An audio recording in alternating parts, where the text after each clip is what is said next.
અમદાવાદમાં પોલીસનું operation clean city ઘૂસણખોરો સામે પોલીસની સ્ટ્રાઇક યથાવત જોવા મળી રહી છે। ઈસનપુરમાં શંકાસ્પદોની તપાસમાં મોટો ખુલાસો થયો છે। અત્યાર સુધીમાં 50 લોકો બાંગ્લાદેશી હોવાનો ખુલાસો થયો છે। ક્રાઇમ બ્રાન્ચની તપાસમાં મોટો ખુલાસો થયો છે। શંકાસ્પદ લોકોના પાસપોર્ટ ઉપરાંત અન્ય જરૂરી દસ્તાવેજ તપાસતા આ જાણકારી સામે આવી છે। ગઈકાલે પોલીસ દ્વારા 800 લોકોને પૂછપરછ માટે લાવવામાં આવ્યા હતા। ઈસનપુરમાં શંકાસ્પદોની તપાસમાં આ મોટો ખુલાસો થયો છે। ઈસનપુર ખાતે પણ જે કાર્યવાહી છે તે કરવામાં આવી છે।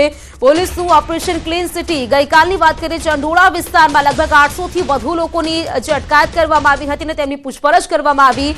આજની વાત કરીએ ઈસનપુરમાં શંકાસ્પદોની તપાસ કરવામાં આવી તેમાં જે મોટો ખુલાસો થયો છે લગભગ વાત કરીએ તો 50 જેટલા બાંગ્લાદેશીઓ છે। જાણકારી સાથે સંવાદદાતા નવીન જોડાઈ ગયા છે। નવીન, આજની સ્ટ્રાઇકની વાત કરી ઈસનપુરમાં પણ જે શંકાસ્પદો છે તેમની અટકાયત કરી પૂછપરછ કરવામાં આવી છે। જાણકારી શું આ મામલે વધુ? પ્રીતિ, જે રીતે ઓપરેશન બાંગ્લાદેશથી શરૂ કરવામાં આવ્યું છે પોલીસ દ્વારા અને ક્રાઇમ બ્રાન્ચે પરમ દિવસે વહેલી સવારથી જ ઇલીગલ જે લોકો બાંગ્લાદેશીઓ રહી રહ્યા છે તે સિવાય અન્ય શંકાસ્પદ લોકોને પણ લઈ આવી હતી, પરંતુ જે તપાસ કરતા તેમાંથી 50 જેટલા બાંગ્લાદેશીઓ હોવાની વાત સામે આવી છે કે જે લોકો ઇલીગલ ભારતમાં ઘૂસી ગયા છે અને ભારતમાં રહી રહ્યા છે।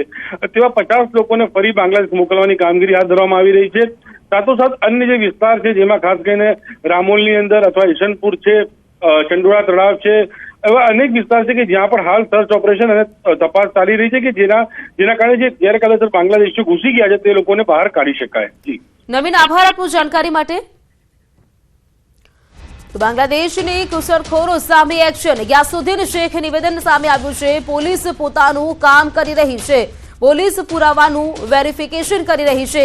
જેની પાસે પુરાવા ન હોય તે દેશ છોડી દે, પુરાવા હોય તો ચિંતા કરવાની જરૂર નથી।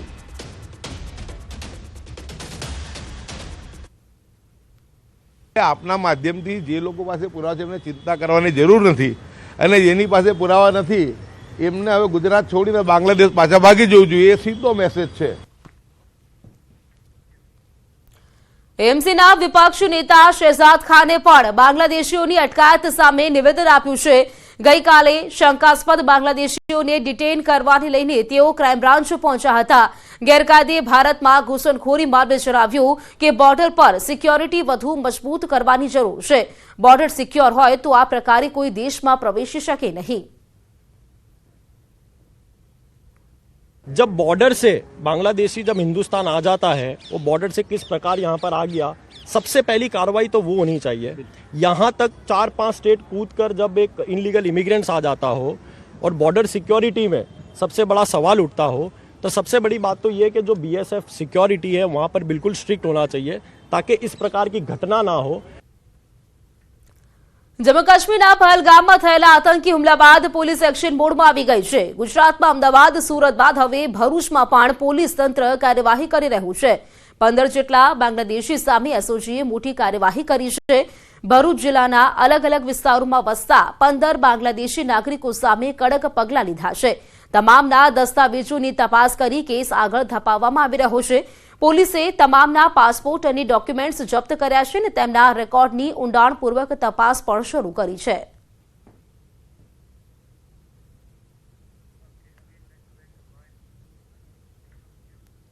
જમ્મુ કાશ્મીરના પહલગામમાં આતંકી હુમલા બાદ દેશભરમાં પોલીસ તંત્ર એલર્ટ પર છે। વડોદરાની પાદરા પોલીસ એલર્ટ મોડ પર છે। મધ્ય ગુજરાતના સૌથી મોટા સોની બજારમાં પાદરા પોલીસે તપાસ કરી। પાદરાના ચોકસી બજારમાં મોટી સંખ્યામાં બંગાળીઓ કામ કરે છે।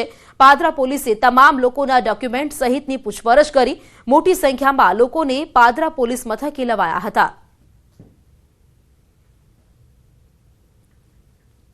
તો અમદાવાદ, સુરત, રાજકોટ બાદ વડોદરામાં પણ ઘૂસણખોરો પર પોલીસે તવાઈ બોલાવી છે। બાંગ્લાદેશીઓના ગેરકાયદે વસવાટ મામલે વડોદરા પોલીસે તપાસ શરૂ કરી। જુદા જુદા પોલીસ સ્ટેશનમાં તપાસ હાથ ધરવામાં આવી છે। ફતેપુરા, કાલુપુરા અને તુલસીવાડી વિસ્તારમાં તપાસ કરવામાં આવી। 100 જેટલા લોકોને કુંભારવાડા પોલીસ સ્ટેશન લાવવામાં આવ્યા। બંગાળી કે બાંગ્લાદેશી કારીગરોના ડોક્યુમેન્ટ્સનું વેરિફિકેશન કરવામાં આવ્યું। આ તરફ રાજકોટમાં 10 જેટલા બાંગ્લાદેશી પકડાયા. પશ્ચિમ બંગાળ સરહદથી કરી હતી ઘૂસણખોરી. પાસપોર્ટ વિઝા વગર ગુજરાતમાં તે લોકો વસવાટ કરતા હતા. તમામ બાંગ્લાદેશીઓને ડિપોર્ટ કરવામાં આવશે. એક દિવસમાં 800 શંકાસ્પદોની તપાસ કરવામાં આવી છે. કોઈપણ પ્રકારના ડોક્યુમેન્ટેશન કે વિઝા વગર ગેરકાયદેસર રીતે અહીંયા સ્થાયી થયા છે તેવા લોકોને શોધીને અને આગળ ડિપોર્ટેશનની કાર્યવાહી હાથ ધરવામાં આવનાર છે. અત્યાર સુધીમાં રાજકોટ શહેર પોલીસ દ્વારા આવા 10 લોકોને આઈડેન્ટિફાઈ કરવામાં આવ્યા છે અને તેના માટે થઈને લીગલ પ્રોસિજર આગળ ભવિષ્યમાં કરવામાં આવશે. આ તરફ મોરબીમાં પણ પશ્ચિમ બંગાળના કારીગરોની તપાસ કરવામાં આવી રહી છે. સોની બજારમાં પોલીસે સર્ચ કર્યું. આધાર કાર્ડ સહિતના દસ્તાવેજોની તપાસ કરી હતી. તો મોરબીમાં પણ જે બાંગ્લાદેશી કારીગરો છે તેમની સામે વાત કરીએ, જે કારીગરો છે તેમની તપાસ કરવામાં આવી છે. પશ્ચિમ બંગાળ તરફથી જે કારીગરો આવતા હોય છે ને ત્યાં કામ કરતા હોય છે તે લોકોના જે આધાર પુરાવા છે તેનું સર્ચ કરવામાં આવ્યું. તે સાથે જ વાત કરીએ તો સોની બજાર કે જ્યાં સૌથી વધારે બંગાળી લોકો, બંગાળી કારીગરો કામ કરતા હોય છે તે જગ્યા પર જઈને આ પ્રકારે જે તપાસ છે તે કરવામાં આવી હતી.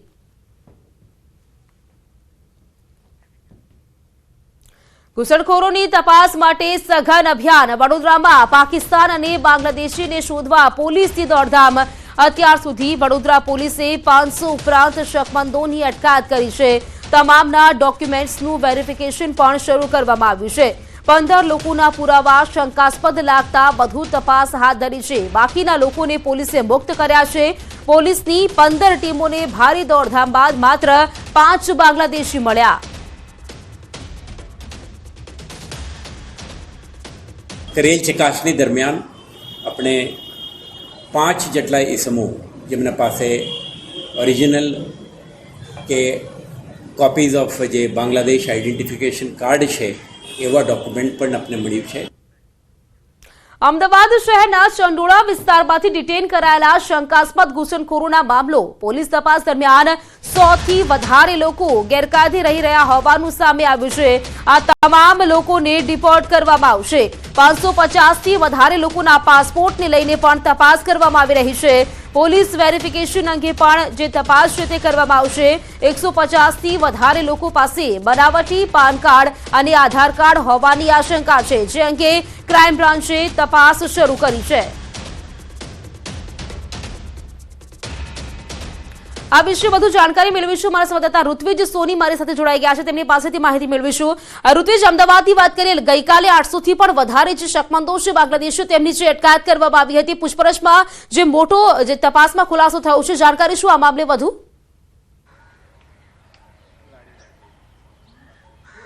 પ્રીતિ, ગઈકાલે વહેલી સવારે અમદાવાદ ક્રાઇમ બ્રાન્ચની અલગ અલગ ટીમો છે તે ઈસનપુર જે ચંડોળા વિસ્તાર છે, ચંડોળા તળાવ આસપાસનો વિસ્તાર છે કે જ્યાં સર્ચ કર્યું હતું અને લગભગ 890 લોકો છે જે શંકાસ્પદ હતા તેઓને અમદાવાદ ક્રાઇમ બ્રાન્ચ ખાતે લાવીને તેઓની પૂછપરછ કરવામાં આવી રહી હતી. તેમની પાસેના જે દસ્તાવેજો હતા તેની ચકાસણી કરવામાં આવી હતી. જે મોડી રાત સુધી આ જે વેરિફિકેશનની કાર્યવાહી છે તે ચાલી હતી અને હાલ પણ આ કાર્યવાહી છે તે યથાવત છે, કારણ કે અલગ અલગ વ્યક્તિઓ પાસેના જે પણ દસ્તાવેજો છે તેની ખરાઈ કરવામાં આવી રહી છે. જોકે તપાસ દરમિયાન 100 થી વધારે લોકો છે તે ગેરકાયદે રહ્યા હોવાનું સામે આવ્યું હતું અને આ તમામ લોકોને ડિપોર્ટ કરવા માટેની જે કાર્યવાહી છે તે પણ અમદાવાદ ક્રાઇમ બ્રાન્ચ દ્વારા કરવામાં આવશે. ઉપરાંત મહત્વની બાબત તો એ છે કે જે આ વિસ્તારમાં રહેતા લગભગ 550 જેટલા લોકો છે કે જેઓની પાસે પાસપોર્ટ હોવાનું સામે આવ્યું છે. એટલે આ તમામ જે હકીકત છે તેની તપાસ કરવામાં આવશે. તેમની પાસેના જે દસ્તાવેજો હતા, કયા દસ્તાવેજોના આધારે તેમણે આ પાસપોર્ટો કઢાવ્યા છે તે બાબતે તપાસ કરવામાં આવશે અને તેમણે જે સ્થાનિક પોલીસ સ્ટેશન લેવલે જે પોલીસ વેરિફિકેશન કરાવ્યું હશે તો જે વેરિફિકેશનની માહિતી પણ એકત્રિત કરવામાં આવશે અને તેમાં જો તેમણે કોઈ બનાવટી દસ્તાવેજો આપ્યા હશે તો તેને લઈને પણ અમદાવાદ ક્રાઇમ બ્રાન્ચ દ્વારા કાર્યવાહી કરવામાં આવશે. ક્રાઇમ બ્રાન્ચ દ્વારા જે પણ ડિટેન કરાયેલા લોકો હતા તેઓના દસ્તાવેજોનું વેરિફિકેશન કરવામાં આવતું હતું અને આ વેરિફિકેશન દરમિયાન 150 જેટલા લોકો એવા શંકાસ્પદ સામે આવ્યા છે કે જેમની પાસે જે પાન કાર્ડ અને આધાર કાર્ડ હતા તે બનાવટી હોવાની આશંકા છે. તે અમદાવાદ ક્રાઇમ બ્રાન્ચને છે, એટલે અમદાવાદ ક્રાઇમ બ્રાન્ચ દ્વારા આ જે આશંકાને લઈને પણ તપાસ કરવામાં આવી છે અને તપાસ દરમિયાન જો આ પાન કાર્ડ કે આધાર કાર્ડ બનાવટી હોવાનું સામે આવશે તો તેને લઈને પણ એક અલગથી ફરિયાદ દાખલ કરવામાં આવશે. હાલ આ બાબતે જાણવાજોગ દાખલ કરવામાં આવી છે અને તેને લઈને તપાસ કરવામાં આવી રહી છે. જો આ જે પાન કાર્ડ અને આધાર કાર્ડ છે તે બનાવટી હોવાનું સામે આવશે તો તેને લઈને જે ગુનો દાખલ કરવામાં આવશે અને આગળની કાર્યવાહી કરવામાં આવશે.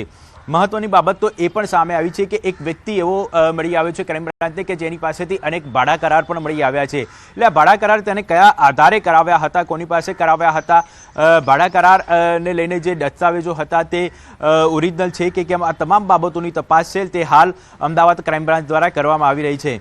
એટલે કહી શકાય તો ગઈકાલે વહેલી સવારે જ્યારથી આ ઓપરેશન સર્ચ ઓપરેશન કરવામાં આવ્યું હતું ને ત્યારબાદ તે તમામ લોકોને ક્રાઇમ બ્રાન્ચ ખાતે લાવવામાં આવ્યા હતા અને તેઓના દસ્તાવેજ વેરિફિકેશનની કાર્યવાહી છે તે અમદાવાદ ક્રાઇમ બ્રાન્ચ દ્વારા કરવામાં આવી રહી છે.